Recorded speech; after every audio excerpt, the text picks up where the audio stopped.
بسم اللہ الرحمن الرحیم۔ شروع اللہ کے نام سے جو بڑا مہربان اور نہایت رحم کرنے والا ہے۔ پرانے وقتوں کی بات ہے کہ ملک یمن پر ایک نیک دل بادشاہ حکومت کرتا تھا۔ وہ اپنی رعایا کے ساتھ بہت نیک سلوک کرتا تھا۔ اس کی 4 بیٹیاں تھیں، جن میں سے ایک شہزادی بہت حسین تھی، جس کی خوبصورتی پر باقی شہزادیاں نفرت کرتی تھیں۔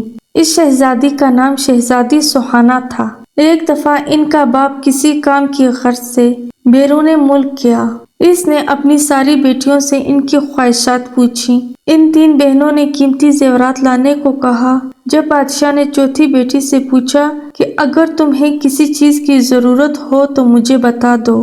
شہزادی سوہانہ نے کہا، مجھے ایک گلاب کا پھول چاہیے۔ ان کا باپ کوئی نہ کوئی بات بھول جاتا تھا، اس لیے صرف شہزادی سوہانہ کے لیے پھول لے آیا، باقی چیزیں بھول چکا تھا۔ جب وہ گھر آیا تو شہزادیاں دروازے پر کھڑی اپنے باپ کا انتظار کر رہی تھیں۔ جب ان کا باپ آیا تو صرف ایک پھول کے علاوہ اس کے پاس کوئی چیز نہ تھی۔ شہزادیوں نے اپنے باپ کو برا بھلا کہہ کر باپ کی نافرمانی کی۔ شہزادی سوہانہ کمرے میں جا کر رونے لگی۔ اس کا باپ کمرے میں آیا، اس کا پھول اسے دے دیا۔ بادشاہ نے کہا، دنیا میں سب سے زیادہ قیمتی چیز والدین کی خدمت ہے۔ چنانچہ جب بادشاہ دوسری مرتبہ بیرون ملک گیا تو سب نے اپنی اپنی چیزیں لانے کے لیے کہا، مگر شہزادی سوہانہ اس پر خاموش رہی۔ اس نے سوچا کہ اس بار کوئی ایسی بات نہ ہو کہ جس سے میرے باپ کا دل دکھے، تو بادشاہ نے اپنی بیٹیوں کے لیے زیورات لیے۔ راستے میں ایک جنگل تھا۔ بادشاہ اس جنگل میں سے گزر رہا تھا تو اس نے درخت پر بیٹھے ایک چمگادڑ کو دیکھا۔ وہ چمگادڑ اصل میں ایک خوفناک جن تھا۔ اس نے بادشاہ کو قید کر لیا۔ ایک شہزادہ یہ سارا منظر دیکھ رہا تھا۔ اس نے اپنی تیز دھار تلوار نکالی اور چمگادڑ کی گردن پر دے ماری۔ چمگادڑ اسی وقت مر گیا۔ شہزادہ بادشاہ کو محل لے گیا اور ان کی بیٹیوں کو سارا ماجرا سنا دیا۔ شہزادیاں اپنے باپ کے پاس آئیں اور اپنے باپ سے نافرمانی پر معافی مانگی۔ بادشاہ نے اس وقت اپنی ساری بیٹیوں میں سے سوہانہ پر فخر محسوس کیا اور اپنی ساری بیٹیوں کو گلے لگا لیا۔ سب ہنسی خوشی رہنے لگے۔ دیکھا بچوں، مل جل کر رہنے سے برکت ہوتی ہے۔ ہمیں بھی چاہیے کہ شہزادی سوہانہ کی طرح اپنے والدین کی خدمت کریں اور ایسی بات زبان پر نہ لائیں جس سے والدین کا دل دکھے۔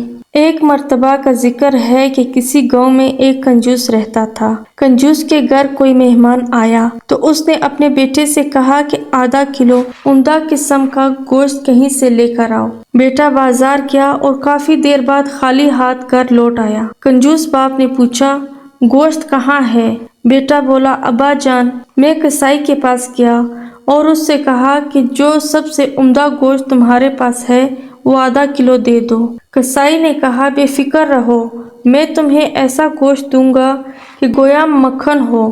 میں نے سوچا اگر ایسا ہی ہے تو میں مکھن ہی لے لیتا ہوں۔ میں نے کسائی سے گوشت لینے کا ارادہ ترک کر دیا اور سیدھا مکھن والے کے پاس گیا اور اس سے کہا، تمہارے پاس جو سب سے عمدہ مکھن ہے وہ دے دو۔ مکھن والے نے کہا، بے فکر رہو، میں تمہیں ایسا مکھن دوں گا کہ شہد ہو۔ میں نے سوچا کہ اگر ایسا ہی ہے تو پھر میں شہد ہی خرید لوں۔ چنانچہ شہد والے کے پاس گیا اور اس سے کہا کہ تمہارے پاس جو سب سے عمدہ شہد ہے وہ مجھے دے دو۔ شہد والے نے کہا، بے فکر رہو، میں تمہیں ایسا شہد دوں گا گویا کہ بالکل صاف شفاف پانی ہو۔ میں نے سوچا اگر یہی قصہ ہے تو پانی گھر میں ہی موجود ہے، اس لیے میں خالی ہاتھ واپس آ گیا۔ کنجوس باپ کہنے لگا، واہ بیٹے، یہ تو تم نے بہت عقل مندی سے کام لیا، مگر ایک نقصان پھر بھی کر دیا ہے، وہ یہ کہ ایک دکان سے دوسری دکان جانے میں تمہاری جوتی گھس گئی ہے۔ بیٹا بولا، نہیں ابا جان، ایسا نہیں ہے، میں تو مہمان کی چپل پہن کر گیا تھا، اس لیے کوئی نقصان نہیں ہوا۔ بیچارہ مہمان جو بڑی دیر سے کھانے کے انتظار میں بیٹھا تھا فوراً اٹھا اور اپنی منزل کو روانہ ہو گیا کہ کہیں دوسرے وقت کے کھانے کے انتظار کے لیے مزید تکلیف نہ برداشت کرنا پڑے۔ محترم ناظرین، اگر میری ویڈیو اچھی لگی ہو تو ویڈیو کو لائک اور چینل کو سبسکرائب کر دیں تاکہ میری ہر نئی آنے والی ویڈیو آپ لوگوں تک بآسانی پہنچ سکے۔